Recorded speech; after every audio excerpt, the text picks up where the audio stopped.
మేము కూడా మీలో ఒక్కళ్ళమే. అందుకే మాలాగే ప్రశ్నించడం, అవగాహన పెంచడం మీ పని కూడా. కాదు నేహ, ఈ ఫ్లడ్స్ వల్ల ఎఫెక్ట్ అయిన వాళ్ళకి ఎంత సహాయం దొరికిందో పక్కన పెడితే ఈ కాంట్రవర్సీలు ఉన్నాయి చూసావా, చాలా ఎక్కువ అయిపోయాయి. ఏం కాంట్రవర్సీ? అరే మొన్నటి వరకు ఆ రీటైనింగ్ వాళ్ళ గురించి గొడవ, ఇప్పుడు బోట్ల గురించి లొల్లి. ఈ బోట్లేంటి? ఈ మంత్ సెప్టెంబర్ 1న ఒక 5 బోట్స్ వచ్చేసి ప్రకాశం బ్యారేజ్ దగ్గర ఉన్న కొన్ని గేట్స్ని ఢీకొట్టి అక్కడున్న గేట్ నెంబర్ 67 ఇంకా 69 కాస్త డ్యామేజ్ అయ్యాయి. వాట్? అయితే దీని గురించి ఇప్పుడు కాంట్రవర్సీ నడుస్తుంది. ఓకే. అదేంటంటే, సో ఆ బోట్స్ ఏవైతే వచ్చాయో అందులో నుంచి ఒక బోట్, చిన్న బోట్ ఏదైతే ఉందో ఆ గేట్స్ని దాటి వెళ్ళిపోయింది.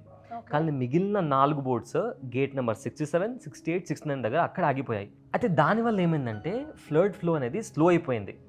సో ఇప్పుడు దీని చుట్టూ రాజకీయం ఏం నడుస్తుందంటే, ఆ బోట్స్ ఎవరైతే ఉన్నాయో, ఆ బోట్స్ ఓనర్స్ ఎవరైతే ఉన్నారో వాళ్ళు వైసీపీ నాయకులు. సో ఈ వైసీపీ నాయకులు కావాలనే టీడీపీ గవర్నమెంట్ని ఇబ్బంది పెట్టడానికి ఒక కుట్ర పన్నారు అని ఒక కాంట్రవర్సీ నడుస్తుంది. మరి నేనేంటి ఇంకో కాంట్రవర్సీ విన్నా? ఇంకో కాంట్రవర్సీయా? చెప్పు ఏంటో.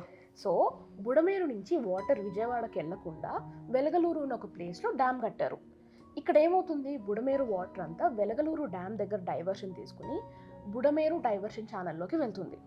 అక్కడి నుంచి కృష్ణా రివర్లోకి వెళ్తుంది. ఇక్కడ ఏంటంటే బుడమేరు డైవర్షన్ ఛానల్ నుంచి వాటర్ కృష్ణాలోకి వెళ్ళాలంటే ఇక్కడ వాటర్ 12 feet దాటకూడదు. సో ఈ ఫ్లడ్స్ టైంలో ఏమైంది, ఆల్రెడీ కృష్ణా రివర్కి అప్ స్ట్రీమ్ నుంచి 11 to 12 lakh cusecs వాటర్ వస్తుంది. ఇక్కడేమో 12 feet దాటిపోయింది.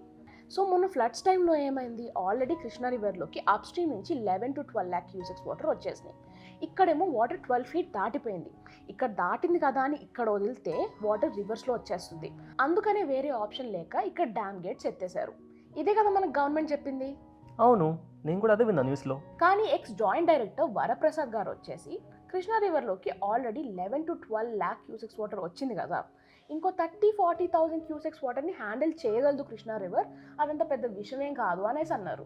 ఇక్కడ కాంట్రవర్సీ ఏంటంటే అమరావతిలో పర్సనల్ ఇన్వెస్ట్మెంట్స్ని కాపాడుకోవడానికి గవర్నమెంట్ ఇలా చేసింది అని కొంతమంది ఎలిగేషన్స్ వేస్తున్నారు. ఇక్కడ ఇంకో కాంట్రవర్సీ ఏంటి, బుడమేరు బ్రీచెస్ని ఐడెంటిఫై చేయకుండా వైఎస్ఆర్సీపీ గవర్నమెంట్ అక్కడ ఇష్టం వచ్చినట్టు ఇల్లీగల్ కన్స్ట్రక్షన్స్కి పర్మిషన్ ఇచ్చింది కాబట్టే ఈరోజు ప్రజలు ఇంత ఇబ్బంది పడుతున్నారు. ఇప్పుడు సిబిఎన్ గవర్నమెంట్ వచ్చి ప్రజల్ని కాపాడేస్తుంది అన్న ఇమేజ్ బిల్డప్ చేసుకోవడానికే గవర్నమెంట్ డ్యామ్ గేట్స్ని ఎత్తిందని ఇంకొంతమంది ఎలిగేషన్స్ వేస్తున్నారు. వామ్మో, ఇన్ని కాంట్రవర్సీలా? ఎగ్జాక్ట్లీ.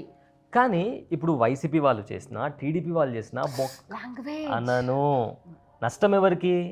నీకు, నాకు, మనకే. సో ఇక్కడ పాయింట్ ఏంటి అంటే టీడీపీ వాడు చేసినా వైసీపీ వాడు చేసినా ఇక్కడ ఇంపార్టెంట్ ఏంటి, ప్రజల సమస్యలు సాల్వ్ చేయడం.